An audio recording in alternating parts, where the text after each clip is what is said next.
Prior to Dragonflight, I would have never dreamed that we would get so much love poured into and such dedicated endgame systems for professions. In fact, it really does look like Blizzard has gone above and beyond, not only in terms of revamping and adding a lot more depth to professions, but also in terms of adding a lot of endgame activities for professions specifically to allow people to actually be able to play in Dragonflight in the endgame, basically by doing purely professions related activities. So with that, let's now dive into the fun gameplay updates for professions, as well as the list of endgame profession activities that one can partake in. So first of all, the profession changes themselves actually enable a lot more fun in my opinion, through forms of progression through the talent trees, as well as being able to gear up and optimize different types of stats for your gathering or crafting. And then there's also a lot more choice and decision making that one can make, even playstyle customization, as well as gameplay variability depending on the talents that you choose, and for example the crafting or gathering style you want to do, to allow you to not only play how you want to play, but also be able to live out the fantasy of that endgame crafter or master gatherer of a specific type. And aside from all this added depth, a couple of very interesting things that I also want to highlight regarding how Blizzard has tried to make crafting and gathering more fun and engaging is that, for example, for gathering, there are actually a lot more variety of things that can happen to you. For example, here you see that I can sort of mine and bust through a rock wall to come into this sort of secret zone where I can find additional ore and even an NPC there, right? And besides there just being a lot more variety, not only in terms of the types of encounters and creative ways that Blizzard has you interacting with your profession and the world, but also in terms of the types of things that you can gather, the specialization choices, as well as the secondary stats that you decide to prioritize can actually determine the types of, for example, gathering nodes that you actually want to prioritize and the zones that you want to go to, and even the dragon riding style that you want to go for. All this stuff is affected, and there's just a lot more decision making and just fun involved in terms of how you actually want to spec out your character and the types of things that you want to do. For instance, for mining here, depending on the type of elemental ore that I decide to spec into, this will actually change how I prioritize the ore that I see on my minimap, right? I would actually go after the ones that, for example, if I spec into hardened, I would then go for the hardened nodes or prioritize them and go to the zones that would have more of these, where I can actually mine more efficiently and get more and better materials from that. And here there's even a Titan Touch specialization, which will allow you to open portals from mining these Titan Touched ore nodes, which will allow you to actually teleport to nearby nodes and also gain additional elemental essences, which can be great if you don't necessarily care as much about specializing in a single element. And another way that professions, specifically gathering, are becoming more interesting is that with war mode on, you can actually gather these special nodes called rousing nodes, where you can actually get these special drops called rousing ires, which are a key component in many crafts and will be in high demand.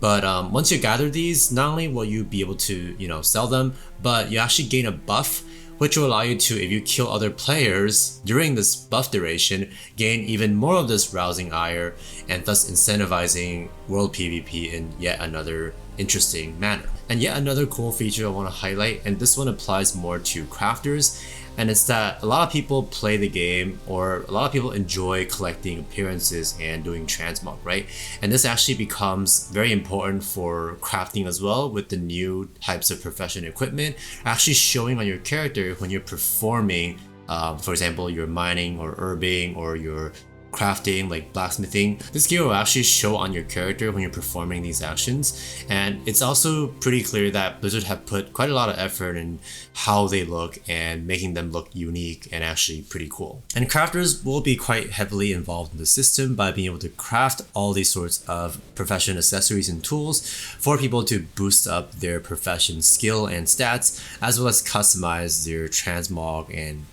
profession performing, so to speak, appearances. And I do think that there is a lot of potential to this added layer of customization that can be unlocked further into the future. Now, moving on to the list of endgame activities specifically dedicated to gold making, aside from the aforementioned, say, gameplay changes through the profession revamp, first of all, we also have weekly quests, which I believe are mostly turn-in quests, but there are also quests for doing crafting orders if you're a crafter, which will actually also help you progress through your profession talent trees faster by granting you knowledge points. And next, we actually have a faction dedicated to professions called the Artisans Consortium, which you'll actively want to gain reputation with to be able to purchase these tomes that allow you to gain profession knowledge, which again will help you progress through your talent trees, whether you want to improve your gathering or crafting and whatnot.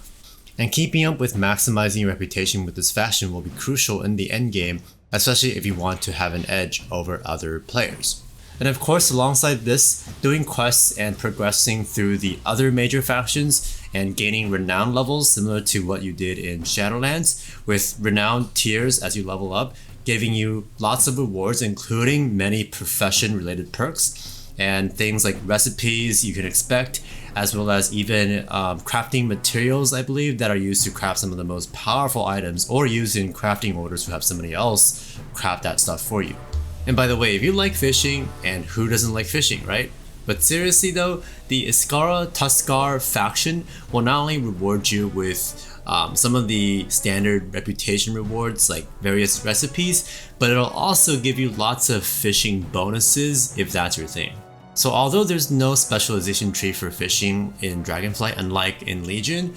by leveling up your renown with the Iskara Tuskar, you'll actually unlock various fishing perks like the so-called fishing holes, which I think are just large masses of fish that you'll be able to see on your minimap, which will also unlock a daily quest, and you can also even get fishing nets from that, and even a harpoon that you'll be able to upgrade, as well as be able to fish from various different environments, and also even fish up different types of fun items like Dark Moon cards, as well as a turn-in item for you to redeem for treasures, so to speak. Moving on, there are a few more activities you can do to gain profession knowledge, which again are the talent points for use in your specialization trees.